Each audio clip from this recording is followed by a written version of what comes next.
Welcome to a Legendarium special about a possible vampire outbreak in 18th century Austria.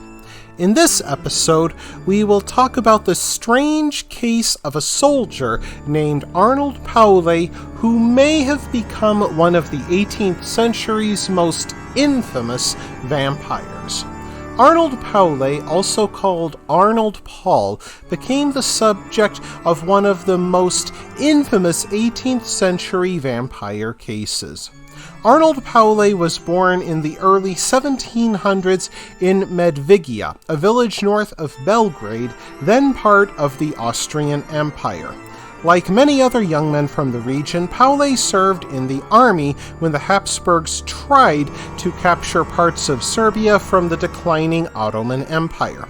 Serbia in the early 1700s was not a safe place to live.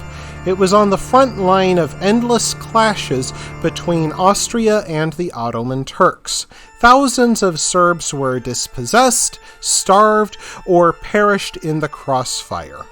Arnold returned home from the wars in 1727, where he purchased several acres of farmland with his wartime pay and settled down to work. In time, he became engaged to a young woman.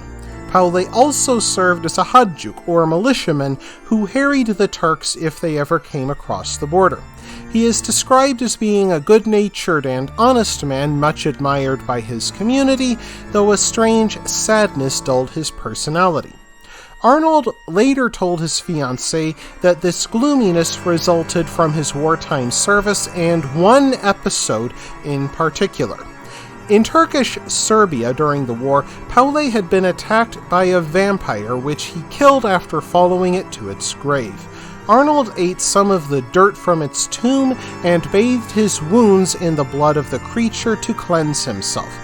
Arnold feared, nonetheless, that he had been tainted by the vampire, and there were several other such stories in the village, itself home to many refugees and veterans. Indeed, others had used vampire blood as a talisman to protect themselves against corruption. What happened next remains unclear, but Paole suffered a fatal accident a few weeks after speaking to his fiancée and was buried. 3 weeks after his death, villagers reported seeing Arnold Paole, and 4 deaths occurred within the village. The townspeople chose to disinter Paole's body on the 40th day after the burial. The townspeople found, to their astonishment, a body that appeared as if it had just recently died. What seemed to be a fresh new layer of skin appeared under a layer of dead skin, and the nails had continued to grow.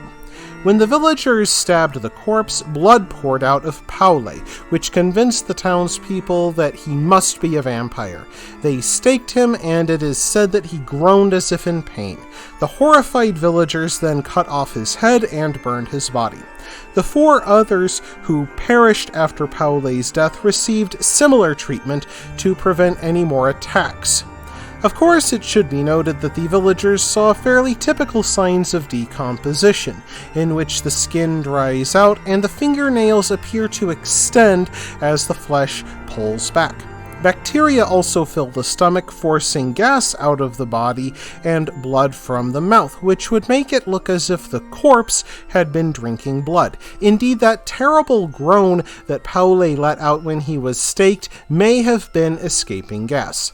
Yet since the Serb villagers remained ignorant of this science, the vampire hunts continued. To be sure, these Serb villagers lived in a hard time, when climate change made farming difficult and they had no cure for epidemic diseases. On top of that, they lived near the border of 2 clashing empires, which made life interesting and short. So it is hardly surprising that people continue to blame vampires for their many misfortunes.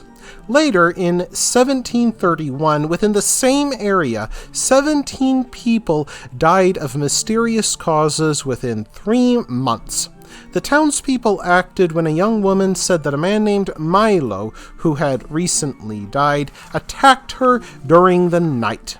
This set off another round of villagers digging up coffins and staking or burning the bodies of suspected vampires.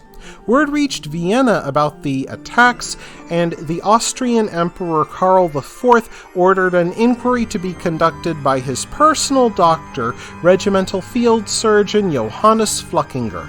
Arriving in the area on December 12th, he gathered accounts. By then, some villagers even claimed that Arnold Paole turned several recently dead cows into vampires.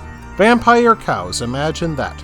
Under Fluckinger's orders, the townspeople began to dig up all of the bodies of the recently deceased. Of the 40 corpses, he found 17 to be in the same state as Paul and Milo body had been. They staked and burned those bodies, and in 1732, Fluckinger presented a report of his activities to Emperor Karl. The report soon became a bestseller, and by March 1732, French and English newspapers circulated the accounts. Though Fluckinger's report sought to debunk claims of vampirism, the rituals and behavior he described did much to influence vampire lore, and Arnold Paole became the most famous vampire of the era. Since so many bodies had been mutilated in relation to these cases, the church became involved. The church regarded the desecration of bodies awaiting resurrection as a sacrilege, and this set off a debate within the church over what to do about claims of vampirism. In the end, Bishop Giuseppe Davanzati argued that vampires were nothing but a delusion. He argued that people reporting vampirism should be regarded with skepticism and the dead left undisturbed. Other churchmen argued that the vampires had a scientific explanation, much like we've discussed, and regarded belief in vampires to be a medieval superstition. This outbreak nonetheless caused a renewed interest in vampire lore in Western Europe, going into the 19th century when Bram Stoker published his iconic novel Dracula, which owed more than a little to the strange story of Arnold Paole. That wraps things up for this episode of The Legendarium. I hope you enjoyed it. If you did, press like. If you want to see more, press subscribe. And if you've got anything to say, let me know in the comments section. Thanks again for joining me, and I hope that you have a great rest of the day.